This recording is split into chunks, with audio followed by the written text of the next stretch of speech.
Hello, my dear friends.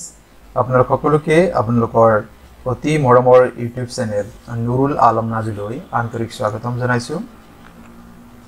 আজি আমি এই ভিডিঅ'টিত ডিৰেক্টৰ অফ হেল্থ সাৰ্ভিসৰ 2019 চনৰ যি পৰীক্ষা অনুষ্ঠিত হৈছিল সেই পৰীক্ষাৰ এটি প্ৰশ্ন কাকতৰ পৰা মই কেইটামান প্ৰশ্ন বাছি লৈছো। তাৰে আজি দ্বিতীয়টি ভিডিঅ' আমি আপোনালোকৰ লগত শ্বেয়াৰ কৰিব ওলাইছো। আৰু এই প্ৰশ্নসমূহৰ যি উত্তৰ হ'ব সেইখিনি আলোচনা কৰিবলৈ লোৱা হৈছে। আপোনালোকে প্ৰশ্নখিনি ভালদৰে চাব, কি ধৰণৰ প্ৰশ্ন হয় আপোনালোকে তাৰ সবিস্তাৰিত এটা তথ্য আপোনালোকে লাভ কৰিব। ইয়াৰ পৰৱৰ্তী ভিডিঅ' হিচাপে এই কুৱেশ্যন পেপাৰৰে আৰু বাকি কিছু প্ৰশ্ন উত্তৰ লৈ আলোচনা কৰিম।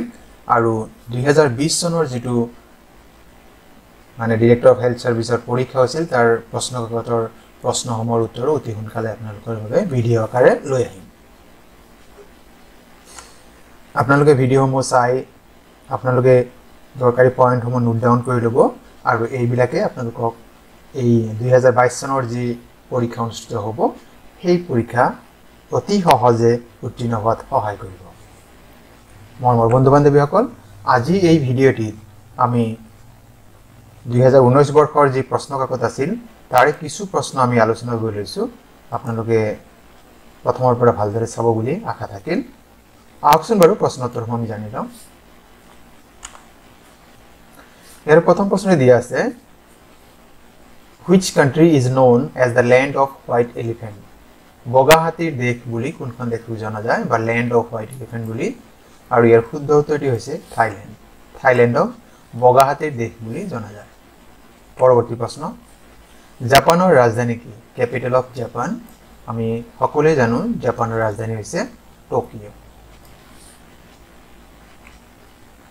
পৰৱৰ্তী প্ৰশ্ন, খ্ৰীষ্টপূৰ্ব 326 চনত কোন মেডিচনৰ ৰজাই ভাৰত আক্ৰমণ কৰিছিল? আৰু এই প্ৰশ্নৰ শুদ্ধ উত্তৰটি হৈছে আলেকজেণ্ডাৰ দ্য গ্ৰেট। পৰৱৰ্তী প্ৰশ্ন, পাকিস্তানে এক বেলেগ ৰাষ্ট্ৰ হিচাপে কেতিয়া সৃষ্টি হৈছিল? When was Pakistan created as a separate dominion? এই কথাটো মনত ৰাখাৰ সহজ উপায় আছে যে ভাৰত স্বাধীনতাৰ এদিন পূৰ্বে, ভাৰত স্বাধীন হৈছিল 15 আগষ্ট 1947 চন, গতিকে তাৰ এদিন পূৰ্বে মানে 14 আগষ্ট 1947 চন। এইটো হৈছে আমাৰ শুদ্ধ উত্তৰ। পৰৱৰ্তী প্ৰশ্ন, in which city did the 1857 revolt start? 1857 revolt মানে আমি চিপাহী মিউটিনি বা অসমীয়াত ক'লে চিপাহী বিদ্ৰোহ কোন চহৰত, ভাৰতৰ কোন চহৰত আৰম্ভ হৈছিল সেই প্ৰশ্ন আমাক সুধিছে। আৰু ইয়াৰ শুদ্ধ উত্তৰটি হৈছে মিৰাট চহৰত আৰম্ভ হৈছিল। পৰৱৰ্তী প্ৰশ্ন, what is the largest planet in our solar system? সৌৰজগতৰ বৃহত্তম আটাইতকৈ ডাঙৰ গ্ৰহটোৰ নাম কি? আমাক সেইটো সুধিছে। আৰু ইয়াৰ শুদ্ধ উত্তৰ হৈছে জুপিটাৰ। আৰু স্মলেষ্ট হলে কি হ'ব? মাৰ্কিউৰি বা বুধ গ্ৰহ। পৰৱৰ্তী প্ৰশ্ন, পৃথিৱীৰ ভিতৰত আটাইতকৈ দীঘল নদী কোনখন? ইয়াত চাব যে আমাৰ বহুত সময় কনফিউজ হয়। ইয়াত আমাক সুধিছে লংগেষ্ট ৰিভাৰ। যদি লংগেষ্ট হয় তেন্তে আমি যাক অসমীয়াত নীল নদী বুলি কওঁ, ইংৰাজীত নাইল বুলি কোৱা হয়, এইটো হৈছে লংগেষ্ট ৰিভাৰ। আকৌ কেতিয়াবা আপোনাক প্ৰশ্ন সুধিব পাৰে পৃথিৱীৰ ভিতৰত আটাইতকৈ বৃহত্তম নদী কোনখন, লাৰ্জেষ্ট? তেতিয়া হ'ব আমাজন। লাৰ্জেষ্ট ৰিভাৰ আমাজন আৰু লংগেষ্ট ৰিভাৰ হৈছে নীল নদী, ইংৰাজীত যাক নাইল বুলি কোৱা হয়। পৰৱৰ্তী প্ৰশ্ন, তলত দিয়া কোনখন পৃথিৱীৰ ভিতৰত উচ্চতম মালভূমি? আৰু ইয়াক কোৱা হয় পামিৰ মালভূমি, আমি যাক ৰুফ অফ দ্য ৱৰ্ল্ড, পৃথিৱীৰ মুধচ বুলি জনা যায় পামিৰ মালভূমি। পৰৱৰ্তী প্ৰশ্ন, সুয়েজ খালে বা সুয়েজ কেনেলে ভূমধ্য সাগৰক কাৰ সৈতে সংযোগ কৰে?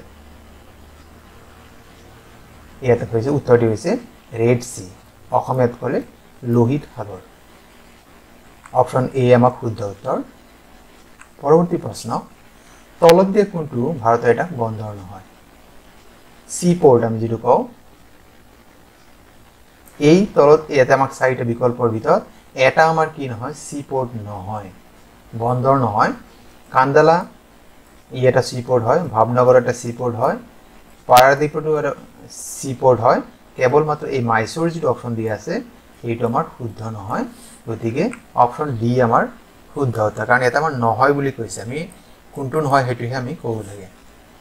এতিয়া চাওক আমি জানি লও যে কান্দালা, ভাবনগৰ আৰু পাৰাদ্বীপটো ক'ত ক'ত আছে।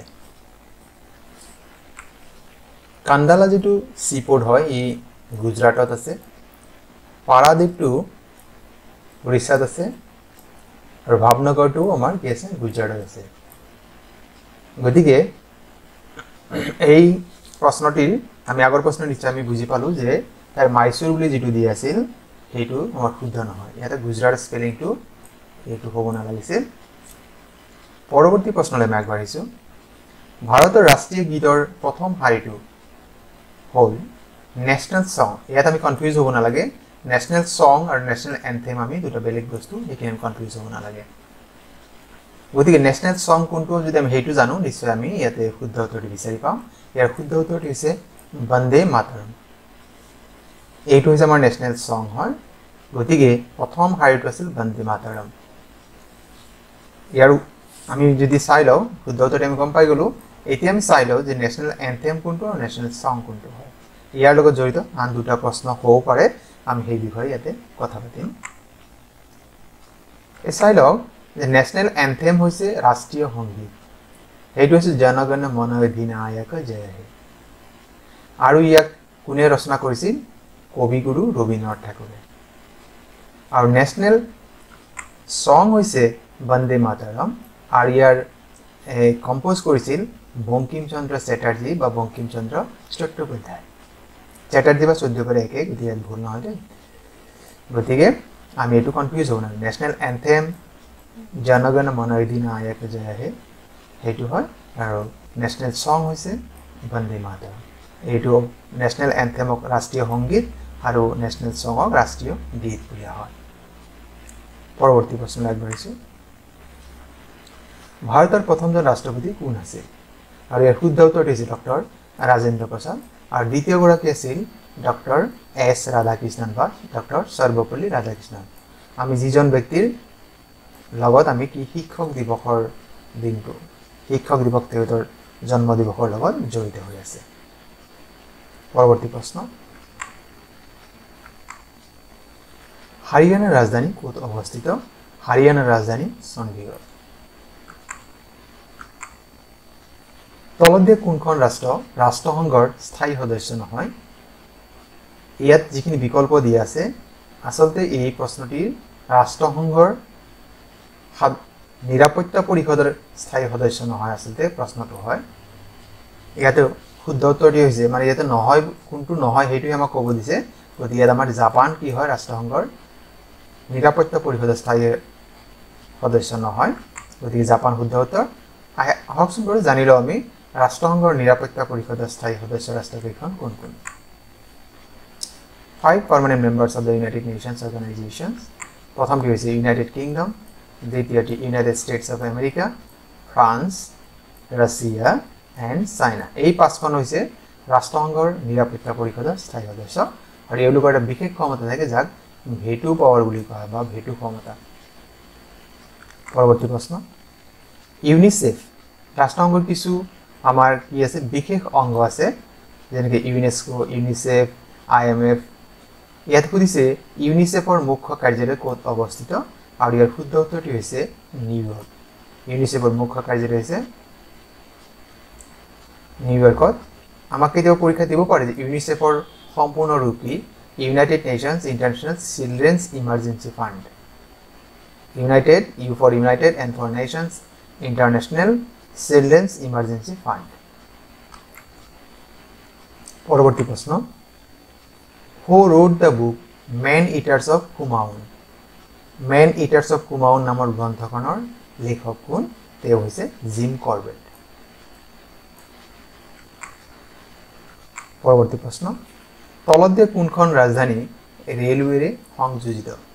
মানে ইয়াত কেইখনমান ৰাজধানীৰ নাম দিয়া আছে, আৰু ইয়াৰ কোনখন তাত ৰেল সেৱাৰ ব্যৱস্থা আছে, আৰু ইয়াৰ শুদ্ধ উত্তৰটি হৈছে ত্ৰিপুৰাৰ ৰাজধানী আগৰতলাত ৰেল সেৱাৰ ব্যৱস্থা আছে, বাকী কেইখনত নাই। পৰৱৰ্তী প্ৰশ্ন পৃথিৱীৰ ভিতৰত সকলোতকৈ ডাঙৰ পৰ্বতমালা কোনটো আৰু ইয়াৰ শুদ্ধ উত্তৰটি হৈছে এন্ডিজ পৰ্বতমালাটো হৈছে ডাঙৰ পৰ্বতমালা অপচন সি শুদ্ধ উত্তৰ পৰৱৰ্তী প্ৰশ্ন পৃথিৱীৰ ভিতৰত আটাইতকৈ ডাঙৰ জীৱ কি What is the largest creature on the earth? আৰু ইয়াৰ শুদ্ধ উত্তৰটি হৈছে নীলা তিমি ব্লু হুৱেল পৰৱৰ্তী প্ৰশ্ন মাকালু 1 কাৰ পৰ্বতশৃংগ Makalu 1 is the mountain peak of ইয়াৰ শুদ্ধ উত্তৰটি হৈছে হিমালয় the Himalayas অপচন এ আমাৰ শুদ্ধ উত্তৰ পৰৱৰ্তী প্ৰশ্ন Kabul is the capital of Kabul কোন দেশৰ ৰাজধানী আৰু ইয়াৰ শুদ্ধ উত্তৰটি হৈছে আফগানিস্তান অপচন সি আমাৰ শুদ্ধ উত্তৰ পৰৱৰ্তী প্ৰশ্ন বৈকাল হ্ৰদ ক'ত অৱস্থিত মানে ইয়াত কোন দেশৰ নাম আছে ক'ব লাগে আৰু এই বিকল্পসমূহৰ ভিতৰত শুদ্ধ উত্তৰটি হৈছে ৰাছিয়াত বৈকাল হ্ৰদ অৱস্থিত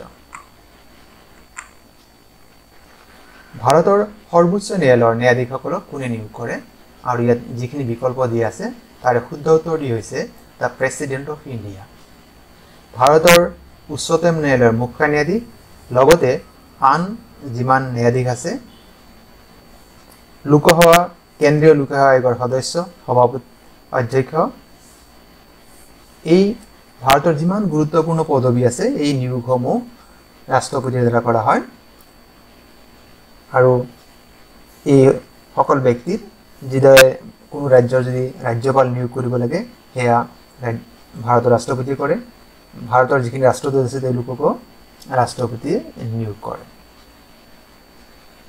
গতিকে এই প্ৰশ্নৰ শুদ্ধ উত্তৰ হৈছে ভাৰতৰ সৰ্বোচ্চ ন্যায়ালয়ৰ ন্যায়াধীশসকলক কোনে নিয়োগ কৰে all the judges of the Supreme Court of India are appointed by the President of India মোৰ বন্ধু-বান্ধৱীসকল আজিৰ এই যিখিনি প্ৰশ্ন আছিল 2019 চনৰ যি প্ৰশ্ন কাকতত আমি কেইটামান প্ৰশ্ন লৈছিলোঁ আপোনালোকে ভিডিঅ'টি চাই কেনে পালে জনাবলৈ নাপাহৰিব আপোনালোকে যদি প্ৰথমবাৰৰ বাবে মোৰ চেনেলটি চাই আছে চেনেলটি সাবস্ক্ৰাইব কৰিবলৈ আশা থাকিল আৰু আপোনালোকৰ দিহা পৰামৰ্শ সদায় কামনা কৰোঁ যাতে পৰৱৰ্তী ভিডিঅ'সমূহ আৰু ভালকৈ বনাব পাৰোঁ আৰু এই ভিডিঅ'সমূহ আপোনালোকৰ যদি কোনোবা চিনাকি তেওঁলোকে পৰীক্ষাৰ প্ৰস্তুতি চলাইছে তেওঁলোকৰ শ্বেয়াৰ কৰিব পাৰে আৰু আজিৰ এই ভিডিঅ'টি সম্পূৰ্ণকৈ চোৱাৰ বাবে আপোনালোকলৈ অশেষ ধন্যবাদ